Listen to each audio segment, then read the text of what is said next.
Assalamualaikum warahmatullahi wabarakatuh.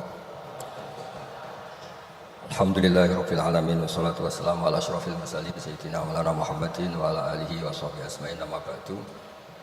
Yang sangat sakti wonten Abi Profesor Quraish Shihab, wonten Bu Aufa, Profesor Aufa, wonten semua orang-orang UGM semua yang saya hormati, termasuk niki moderator nih Pak Munjid. Saya seperti yang dikatakan Bu Ova, saya ini termasuk kiai yang nggak suka kalau ngisi acara dikasih judul, karena itu teror. Teror juga mendikte. Saya berkali-kali bilang itu ibarat saya ini dokter jantung, ngerti pasien saya itu bahaya karena punya penyakit jantung. Tapi pasiennya tanya cara ngobati jerawat. Jadi yang masalah serius yang saya tahu saya dokternya, tapi pasiennya yang nunjuk, Gus ini saya punya penyakit kulit, tolong obati. Padahal saya tahu penyakit beratnya itu apa? Jantung. Tapi karena ini acara memang harus ada judul, saya terima judul ini. Meskipun tadi Pak Mujid bilang ada judul itu berarti ada masalah dalam ukhuwah. Saya tadi karena sudah dipuji ahli Quran, sebelumnya terima kasih. Tadi saya sepakat sama Pak Quraish. Terima kasih pada UGM karena sudah memberi gelar Pak Quraish Kiai Haji. Biasanya hanya Profesor Doktor, ini nggak ada Kiai Haji, ini spesial. Ini penganugerahan Kiai Haji dari UGM, itu keren betul. Ini Mbak Naswa harus mencatat itu penghormatan. Ini yang ngasih gelar Kiai Haji itu UGM. Jadi karena nggak punya alumni yang jadi kiai, yang ngasih gelar orang lain gitu. Begini masalah solusi ya. Saya punya sekian cerita. Tadi sudah dipuji ahli Quran. Saya cerita yang Quran saja. Tidak semua masalah itu penyelesaiannya harus dimarahin atau ditegur atau lewat proses hukum formal atau hukum positif atau pengadilan. Tadi di hotel saya sowan beliau sudah cerita tentang materi yang saya utarakan. Begini ada sekian contoh dan itu awal dari nggak ada kekerasan, tetap menjaga ukhuwah karena modelnya penyelesaian yang tidak menyinggung, tidak mengadili, tidak mendiskreditkan, tidak memojokkan. Saya punya sekian cerita dan ini boleh dipulak Pak Munjid untuk ngiai di UGM. Saya sahkan tanpa hak royalti. Saya itu sering Prof, kiai-kiai yang jadi mubalak sering terima kasih sampai Gus, alhamdulillah pulaannya bisa saya jual katanya. Karena saya ini sudah kiai resi, nggak mau kemana-mana, tapi yang pulaan banyak di retailkan. Terus terima kasihnya sama saya.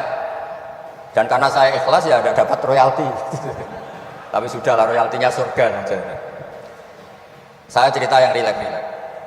Khalilur Rahman Ibrahim itu pernah ingin karena penat ya, mikir umat itu penat, capek, ingin masalahnya selesai dan nggak mungkin selesai, sehingga beliau minta umur panjang supaya punya waktu panjang untuk menyelesaikan problem umat. Sama Allah nggak dijawab. Ada orang tua yang sudah renta tua sekali. Karena Nabi Ibrahim itu adalah terkenal dermawan, dipanggil terus dikasih kurma. Dikasih kurma itu makan itu meler lagi, makan meler lagi. Terus Nabi Ibrahim masuk kamar, ya Allah saya batalkan doa minta umur sampai tua. Ternyata engkau jawab, kalau terlalu tua kayak itu.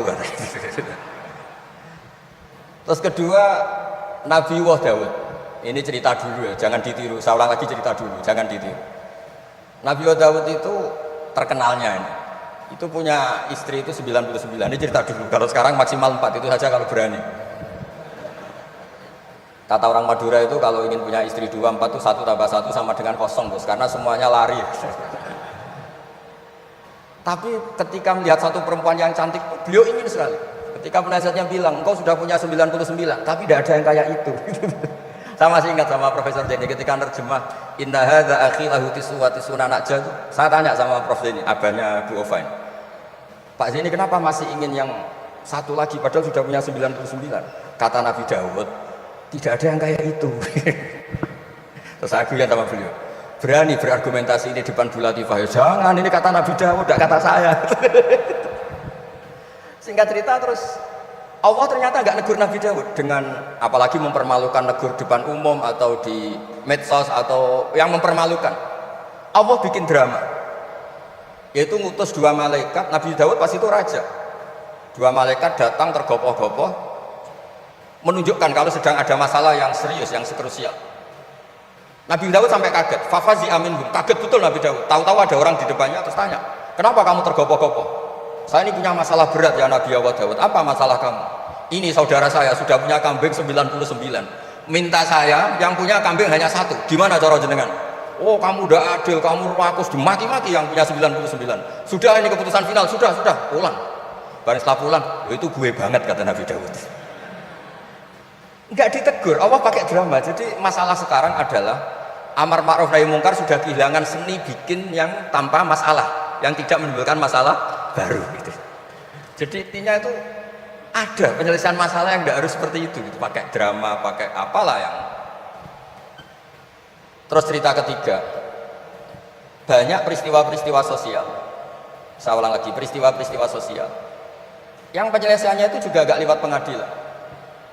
Ada ayat wa Daud wa Sulaiman idh yahkumani fil harthi idh nafashat fihi ghanamul qaum. Itu yang diceritakan di beberapa tafsir. Ada cerita unik begini. Ada dua perempuan kakak beradik, sama-sama punya anak. Kebetulan sama-sama ganteng. Karena masih kecil itu kan mirip. Saya ulang lagi, karena masih kecil itu mirip. Karena sama-sama Arab, Arab sama Kebumen. Kalau sama Kebumen kan hidungnya beda, sama-sama Arab kan sama-sama Arab, sama-sama ganteng. Singkat cerita, yang satu ini dimakan serigala, anaknya yang satu dimakan serigala. Kemudian semuanya mengklaim yang dimakan tuh anak kamu, bukan anak saya. Sehingga anak satu ini milik saya. Yang satu bilang, ini anak saya yang selamat, yang anak kamu dimakan serigala. Nabi Daud ketika ada pengadilan seperti itu menghukumi yang argumentasinya meyakinkan. Sudah ini milik kamu karena kamu lebih berargumentasi. Setelah keluar, kata Nabi Sulaiman pas itu masih kecil. Kalau hakimnya saya, keputusannya tidak seperti itu. Karena Nabi Dawud itu demokratis. Saya pokoknya tidak akan keluar dari jalur Quran sebagai pemenuhan, karena saya Profesor Quraisy, Profesor Zain itu orang yang sangat menukini Quran. Terus kata Nabi Dawud, Sulaiman sini, sudah kamu saja yang mengadili. Ternyata apa Nabi Sulaiman? Ngambil pisau. Mana anak yang selamat? Ini, udah kita bagi dua saja supaya agak konflik ya. Terus ada yang nangis histeris. Nangis saja, yang satu tenang saja. Terus sama Nabi Sulaiman anaknya dikasihkan yang nangis. Ini ibu beneran ini. Berarti ini ibunya beneran ini, anaknya mau dipotong nangis, kamu mesti ndak. Masa anaknya mau dipotong diam aja? Jadi ternyata sebagian pengadilan dulu itu pakai perangkat psikologis. Gak mungkin secara naluri normal orang anaknya mau dipotong membiarkan, itu pasti tidak ibunya itu. Akhirnya dimenangkan yang nangis tadi. Jadi banyak cerita di literatur saya. Itu tidak semua masalah atau kemungkaran atau maksiat atau apa itu diselesaikan pakai cara-cara mempermalukan di depan umum atau pidato berapi-api yang mojokkan sana sih. Cerita saya yang terakhir adalah tentang Rasulullah Muhammad SAW. Itu ada orang yang jenisnya hipersek atau hiper. Itu dia mau masuk Islam tuh problemnya karena dilarang zina, dilarang seks bebas. Gaduh di masjid itu. Nabi memang kalau nemuin tamu di masjid karena itu wilayah publik. Nabi tanya, loh kenapa gaduh? Itu ada pemuda yang ingin masuk Islam tapi yasta'dzinu fi zina. Dia minta izin supaya tetap boleh zina. Kenapa gaduh? Semua sahabat melarang karena itu nggak mungkin, makanya nggak boleh ketemu jenengan. Kata Nabi, tidak apa-apa, suruh ketemu saya. Setelah ketemu Rasulullah di depan beliau, apa betul kamu pemuda yang ingin masuk Islam tapi minta izin tetap boleh zina? Iya ya Rasulullah. Apa jawabannya Nabi itu unik. Atuhibbuhu li ummik, pertama. Kamu suka kalau ibu kamu profesinya seperti itu kemudian dinikmati hidung-hidung belang? Enggak Nabi. Kalau ada orang gitu sama ibu saya tak pukul ya. Atuhibbuhu li bintik, kamu suka punya putri yang jadi mainannya orang-orang hidung belang? Ya enggak Nabi. Atuhibbuhu li amatik, kamu suka kalau itu terjadi di bulik kamu? Sampai nyebut sekian orang-orang yang dicintai pemuda itu. Akhirnya pemuda itu, wallahi, demi Allah saya tidak pernah melihat sesuatu seburuk zina, seburuk itu. Dan demi Allah saya tidak akan zina lagi. Jadi logikanya diset oleh Nabi, dan Nabi tidak ngancam neraka, tidak marah, tapi logikanya diatur. Itu pula yang sering digunakan di Quran, sering ada kata kul aro'aitum, ya, kan banyak di Quran. Aro'aitum itu orang diajak berpikir bersama.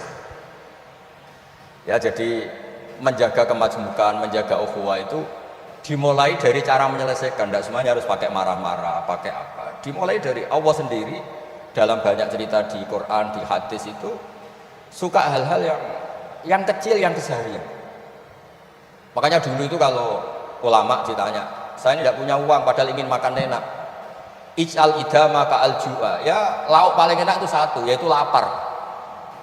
Kalau kita puasa, makan apa saja enak karena lapar. Orang sudah lupa, ngiranya makan enak itu kalau menunya atau lauknya sesuai selera, itu keliru. Ij'al ida maka alju, jadikan lauk terbaik adalah lapar. Wah kita mau tidur gak enak gini-gini, ingin cari tempat yang enak ya. Makanya Kiai kuno kalau nasihati anak-anaknya, kamu kalau ngaji makan yang enak, tidur yang enak. Maknanya jangan tidur kalau gak ngantuk banget, jangan makan kalau tidak lapar banget. Itu pasti semuanya menjadi. Nah orang sudah melupakan kearifan-kearifan begitu, sehingga solusi-solusi yang dibikin ini lompatannya malah kacau, karena sebetulnya itu tidak adatnya Allah. Terus yang terakhir, ini makalah yang saya bawa dari dalam, ini mungkin nanti Pak Munjid bisa belajar, bisa ya tadi, bisa dijual ini, karena sekarang itu ngaji itu pokoknya keren sekarang. Ngaji sekarang itu fid dunya hasanah fil akhirati hasanah. Dulu ngaji itu hanya fil akhirati hasanah, nggak dapat apa-apa. Kalau sekarang itu fid dunya hasanah wa fil akhirati nggak jelas. Karena sudah dapat upah itu. Nah, ini cerita, ini di tafsir Qurtubi, nafsiri ayat la khaira fi katsirin min najwahum illa man amara bi shadaqat ini. Ikutnya suratun Nisa, nanti bisa dicari di, ya kalau orang UGM mungkin di googling mungkin 114 ayatnya. Sistem di pengadilan Indonesia, misalnya ada orang sengketa, kadang-kadang dilaporkan ke polisi itu silakan selesaikan secara kekeluargaan. Itu ternyata ini di tafsir Qurtubi, di kitab saya baca teksnya supaya nanti di tafsir Pak Quraisy. Wa kataba Umaru ila Abi Musa al-Asy'ari radhiyallahu anhu qol rudda al-khusuma hatta yastalihu fa inna faslal qada'i yuristu bainahum ad-dhaghain. Jadi kalau ada orang sengketa, silahkan kembalikan yang sengketa, kata Sayyidina Umar. Jangan-jangan mereka punya solusi kekeluargaan. Karena kalau diputuskan di pengadilan itu bisa yurisud dhaghain, bisa melahirkan dendam, hasud, dengki. Tapi kalau mereka diselesaikan dengan logika mereka sendiri, dengan kearifan mereka sendiri, maka itu lebih baik. Ini juga yang dilupakan, setiap ada masalah itu dikasuskan di pengadilan. Padahal ini andekan saya dalam posisi pengamat politik mungkin cerita, padahal bisa diselesaikan dijadikan menteri misalnya, tapi itu tidak wilayah saya. Tapi itu tidak wilayah saya. Andekan saya datang sebagai pengamat politik mungkin contohnya itu, tapi saya tidak masuk wilayah itu. Cerita-cerita itu masyhur itu. Dulu ini cerita lagi Habib Quraisy di Abi Quraisy ya. Pernah ada orang itu saking solehnya beli tanah. Mestinya beli tanah seisinya. Lala tanah itu emasnya banyak. Setelah itu orang itu bilang, saya ini hanya beli tanah kok isinya emas banyak, ini gimana? Bilang sama penjualnya. Penjualnya nggak mau, enggak, saya jual tanah seisinya, emas itu milik kamu, enggak, saya beli tanah kok dapat emas. Itu dulu penyelesaiannya bilang, kamu punya anak putri, kamu punya anak laki, ya sudah besaran saja biar gak kelio. Jadi dulu banyak cerita-cerita kearifan yang orang tuh udah harus rame-rame di pengadilan. Ya tadi andekan saya politik, mungkin contohnya nggak usah di MK lah, dimenterikan gitu, bisa andekan saya politikus. Tapi tidak, itu tidak wilayah saya. Jadi di antara kebaikan Islam, benan nas, bukan benal muslimin, bukan benal muslim wal kafir, benan nas. Kita rukun sesama non muslim itu juga ajaran Islam. La khaira fi katsirin min najwahum. Diskusi apapun tidak baik kecuali diskusi-diskusi yang menyuruh kebaikan, menyuruh sedekah, au islahim bainan nas, atau diskusi yang menjadikan kita baik-baik saja, hubungan kenegaraan, hubungan kebangsaan, hubungan kemanusiaan baik-baik saja. Ya, sekian mukadimah saya, nanti ditambahi Abi Quraisy, Profesor Quraisy. Sekian, dan saya tidak salam dulu karena pasti provokatornya ini merovokasi lagi. Jadi kalau moderator itu kan bikin sesuatu indah, ini jadi tidak indah. Masa orang sesantren saya dibilang harimau, itu kan kacau, itu nggak bener itu. Karena kalau di Indonesia, oh ini negara nggak bener, kayak hukum rimba, yang kuat menang, yang kuat itu kan harimau, wah, jadi masalah kan. Tapi saya maafkan karena di dunia kiai ini masih mu'alaf latihannya. Saya alhamdulillah orang-orang UGM memang sering ketemu saya dulu zaman Pak Panut. Ini rumah saya ganggu ya berkali-kali. Jadi ya tidak apa-apa, silahkan salah karena Allah Maha Pemaaf gitu. Alhamdulillah ya. Salah satu di antara kelebihan Gus Baha, ini salah satu aja, banyak sekali kelebihan, tapi salah satunya adalah beliau selalu bisa membawa agama menjadi lebih mudah difahami, menjadi lebih konkret dengan kita, dan menjadi lebih relevan dengan kehidupan kita. Beliau kalau menafsir selalu punya catatan-catatan. Kalau bagi banyak orang ini baik atau bahkan mutlak baik, beliau selalu ada kecualinya. Berhubungan dengan orang kaya baik, tapi ada catatannya. Berhubungan dengan orang yang miskin misalnya, oleh banyak orang dianggap tidak baik, tapi beliau bisa menunjukkan kelebihannya. Berhubungan dengan orang yang punya jabatan tinggi, beliau ada catatannya. Berhubungan dengan orang yang tidak punya jabatan, beliau ada catatannya. Sehingga ketika kita mempraktikkan agama itu selalu ada ruang-ruang untuk menafsir, untuk berpikir, dan tidak begitu saja ikuti tafsir yang hitam putih. Ini salah satu di antara kelebihan Gus Baha dalam semua apa yang beliau sampaikan.